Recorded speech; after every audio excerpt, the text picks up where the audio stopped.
A high school football coach attacked in his home. The suspect is a former player. Tonight, he's out of the hospital. And talking to his current players about what happened. New at 5 tonight, Channel 11's Jennifer Tomazic talked to him about the attack and what happened next. Jennifer? Well, Coach Wildman wasted no time getting down here to Tiger Stadium. He wanted to make sure he made the team's first two-a-day practice, and this was just hours after he was released from the hospital. You know, I'm beaten up, but I'm not beat.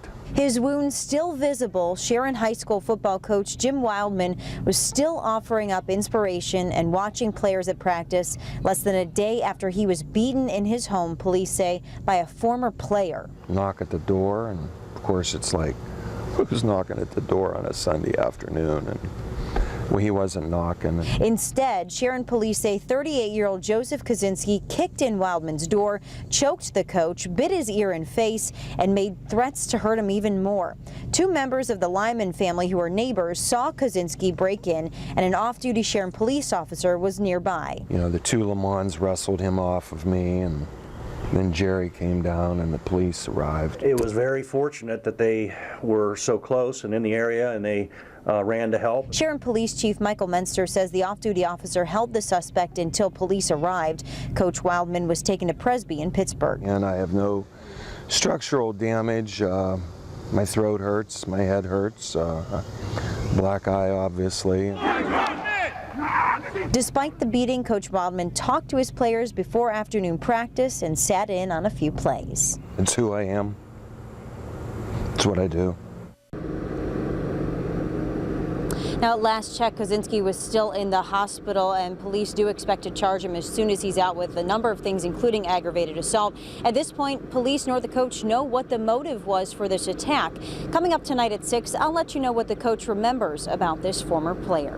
Reporting live in Sharon, Jennifer Tomazic, Channel 11 News. Beloved high school football coach attacked in his own home. The suspect is someone who was once a part of his team. Channel 11's Jennifer Tomazic is live New at 6 with what the coach remembers about his former player. Jennifer?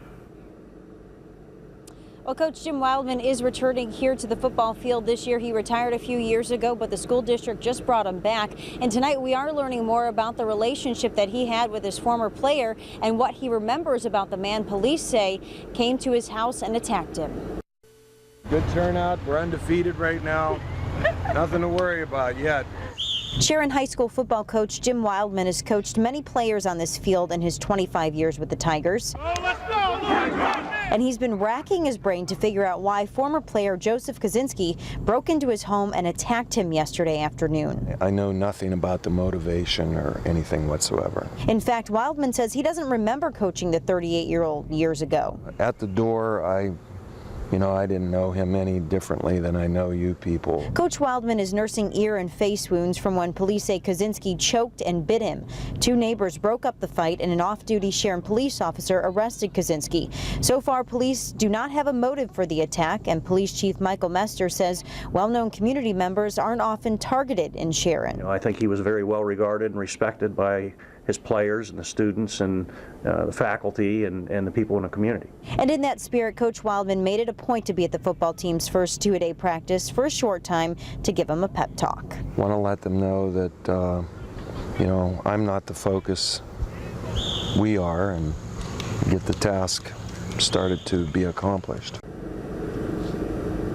I've been checking with the Sharon Police Department to see if Kaczynski has been released yet. They tell me that he has not, but as soon as he is, he will be arraigned on charges of making terroristic threats and aggravated assault. Reporting live in Sharon, Jennifer Tomazic, Channel 11 News.